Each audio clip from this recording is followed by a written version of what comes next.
Bine ai venit și mă bucur să te am aici alături de mine. Hai să vedem care este energia momentului. Care este energia momentului pentru cei care urmăresc acest videoclip. Ce trebuie să știe cei care urmăresc acest videoclip în următoarea perioadă?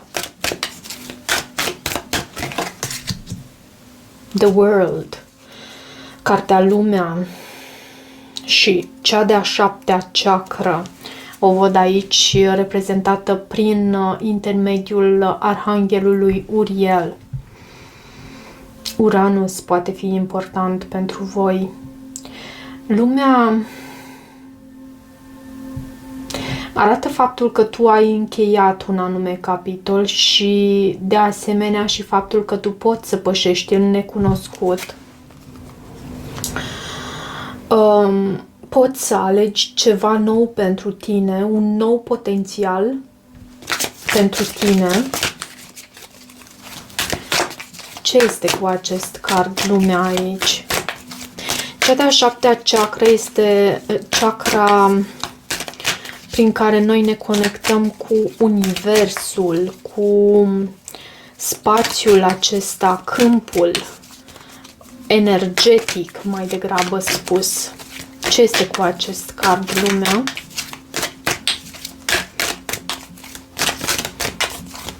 Ce este cu acest card Lumea? Comunitate.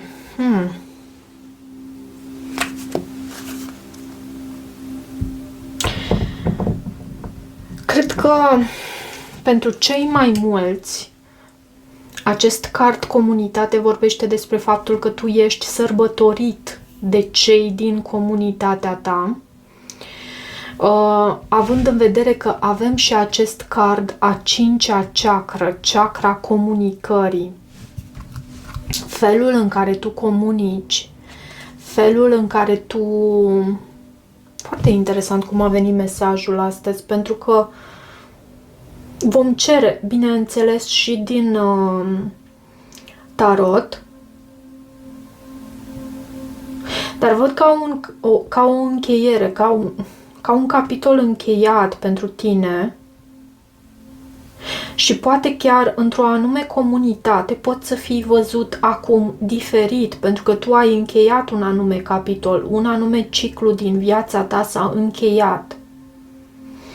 Ai început această călătorie la un moment dat și ți-ai asumat un anume risc și ai încheiat acel capitol din viața ta într-un mod cu succes. Hai să văd ce vor să spună aceste cărți. Și văd că pentru tine chakra a 5-a, chakra gâtului, chakra comunicării, îți aduce o comunicare foarte la obiect, foarte autentică, fără măști, fără cuvinte irosite.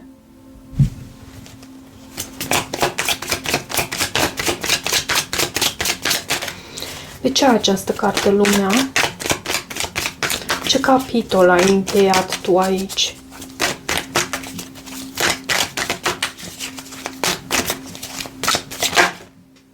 Steaua și 10 de bute. Și cred că ți-ai împlinit, nu știu, ți-ai împlinit rolul cu succes, aș putea să spun, cu acest card Lumea și Steaua aici. Ți-a fost destul de greu, nu ți-a fost ușor, mai ales pe ultima 100 de metri, când te apropiai de finalitate și în același timp poverile pe care tot ai ajuns să le duci pe umerii tăi te îngreunau și mai mult, dar ai ajuns în acel moment în care efortul depus de tine este răsplătit. Efortul depus de tine este răsplătit. Și pentru că ai acționat, ai câștigat. Ce este cu aceste cărți? Comunitate, cifra 7 și chakra a 5-a. Ce este cu aceste cărți aici?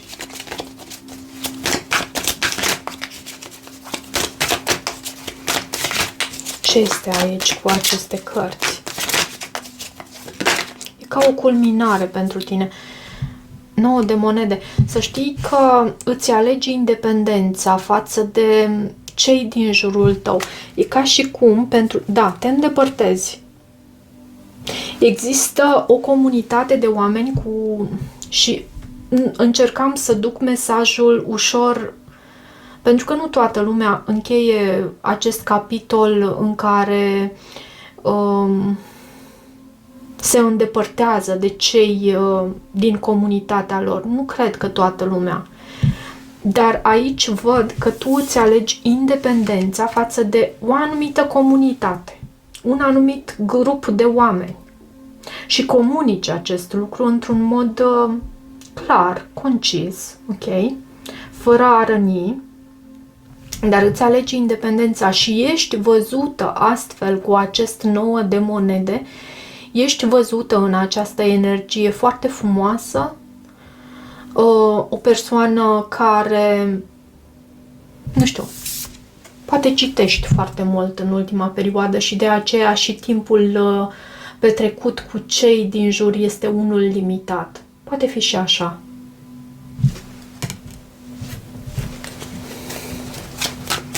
De ce acest 9 de monede și aceste cărți aici? Ce este aici?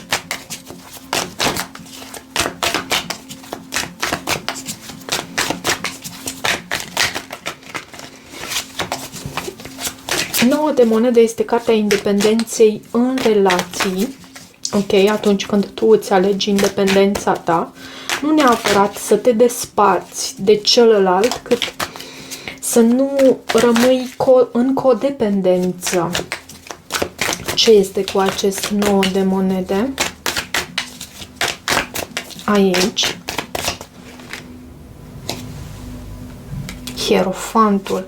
Și vezi tu, în același timp, cred că aceste limite pe care tu le impui și felul în care tu îți petreci timpul în această perioadă îți aduce și respectul celor din jur. Văd aici acest hierofant și 4 de bâte îți aduce respectul celor din jur.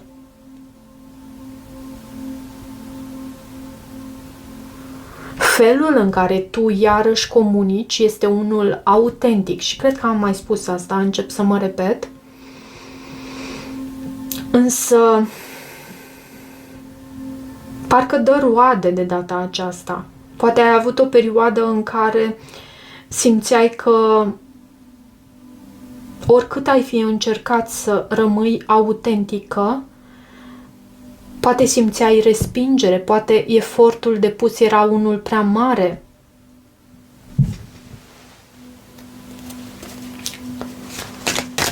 Și acest hierofant este și o carte a înțelepciunii dobândite de tine. Este și o carte a înțelepciunii dobândite de tine și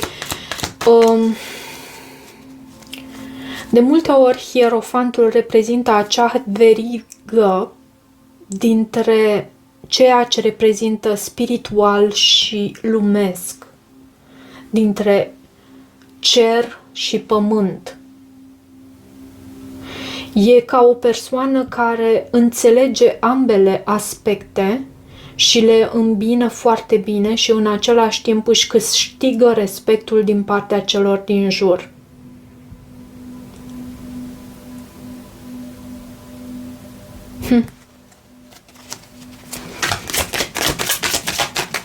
Care este energia momentului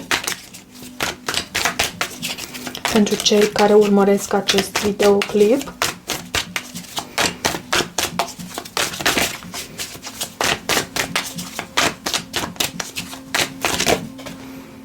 Asul de cupe. Și 9 de cupe îți împlinește o dorință. Îți împlinește o dorință și da, Asul de cupe este cartea noilor începuturi, pline cu iubire, reprezintă acea cupă uriașă, reprezintă inima ta care se deschide, reprezintă inima ta care e plină cu acele sentimente de iubire, de recunoștință, de inspirație, poate chiar de entuziasm și îndrăgostire de viață. Poate fi și așa. Dar inima ta este plină aici și de ce asul de cupe? Hai să vedem. Ți se împlinește o dorință pentru că e vorba și de acel 9 de cupe care era la baza pachetului. Ce este cu acest as de cupe în energia momentului? Ce este aici cu acest as de cupe? Luna și 7 de spade. Și roata norocului la baza pachetului.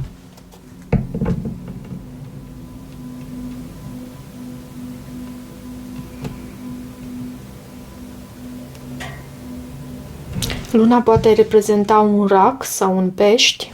Văd și acest 7 de spade.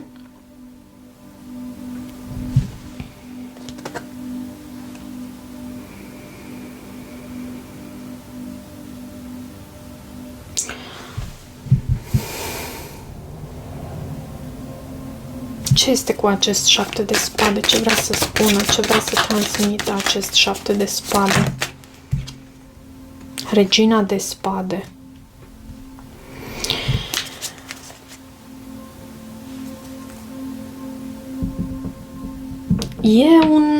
E ca o persoană mai misterioasă în viața ta, aici, cu această carte Luna, sau ca o energie din aceasta mai misterioasă, care aduce secret, care aduce lucruri necunoscute. Dar în același timp tu parcă ai claritatea asupra acestui aspect. Pentru că văd și Regina de spade. Regina de spade este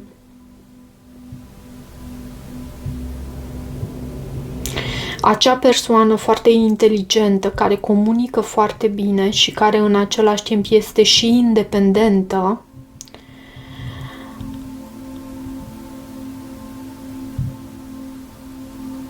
Și care are claritatea asupra lucrurilor. Dacă vă amintiți din tarotul tradițional, Regina de spade stă deasupra norilor.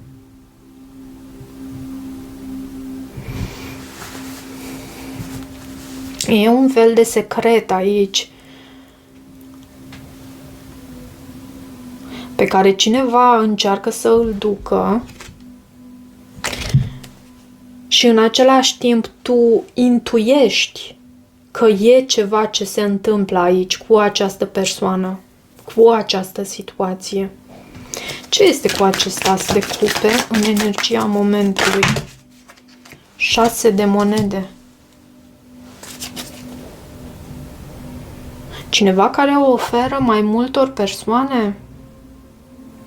Cineva, da, în postura aceasta de a oferi, cineva care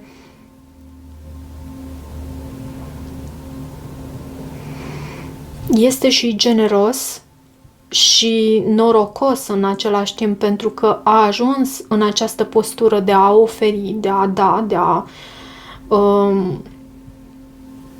dărui și celor care poate nu au atât de mult și care au nevoie de ajutorul acestei persoane.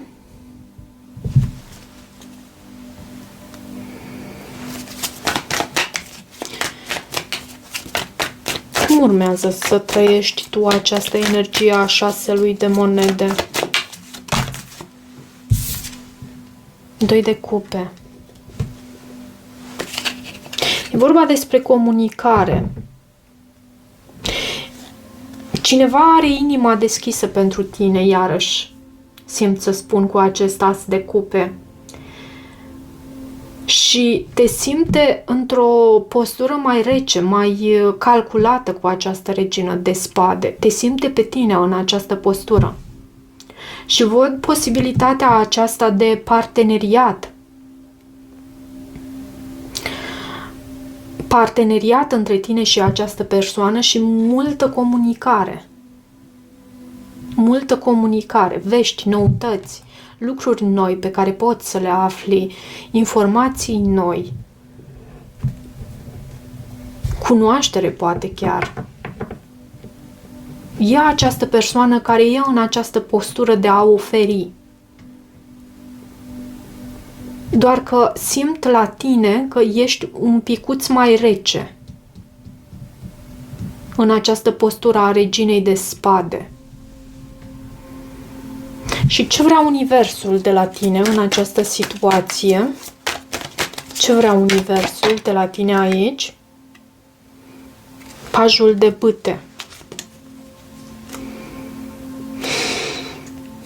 Să mergi pe drumul tău, să mergi pe acea cale care te face să te simți entuziasmată, optimistă, plină de încredere, să mergi pe acel drum care îți poate oferi această, iarăși, ideea aceasta de dorință împlinită cu acest 9 de cupe.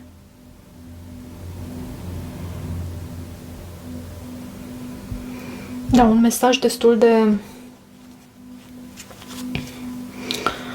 într-un fel, încălcit. De ce pajul de bâte în ceea ce vrea Universul de la tine? Pajul de spade și 6 de bâte. Wow! Și judecata la baza pachetului. Să mergi pe drumul tău pentru că ai anumite idei valoroase cu acest paj de spade. Felul în care comunici tu, da, poate nu este unul tocmai foarte matur, pentru că avem această energie de paj, însă te poate duce înspre acest 6 de bâte. Recunoaștere, reușită,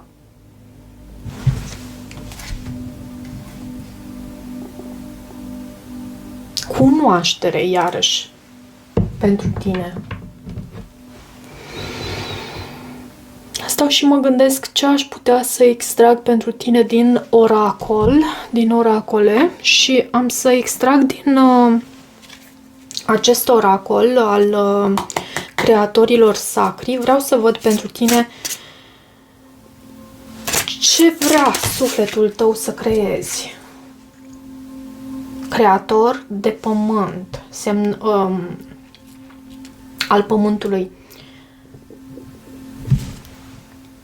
Și văd și împăratul iarăși a ieșit, cred că a ieșit la un moment dat și în energia de la baza pachetului.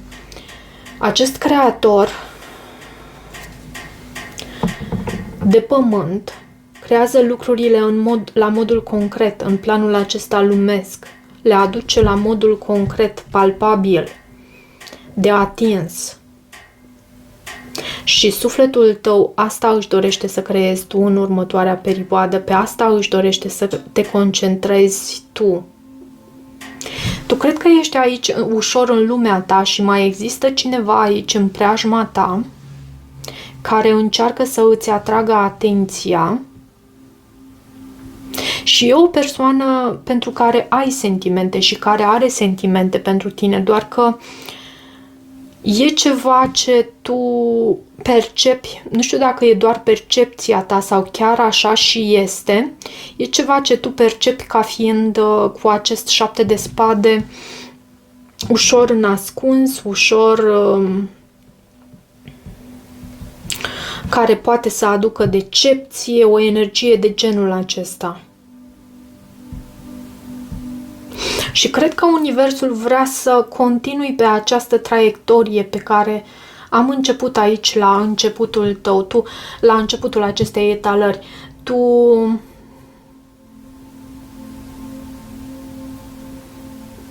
ai încheiat ca un anume ciclu, ca un anume capitol cu comunitatea ta și felul în care tu comunici acum este unul extraordinar și de autentic și de impact, aș putea să spun. Nu știu, poate cu familia ta, felul în care comunici tu în familie, felul... E unul de impact. Ok, dragilor, am să las așa citirea pentru că, nu știu, sper să rezoneze cu cât mai mulți dintre voi. Încerc să mă gândesc cum ar rezona pentru mine.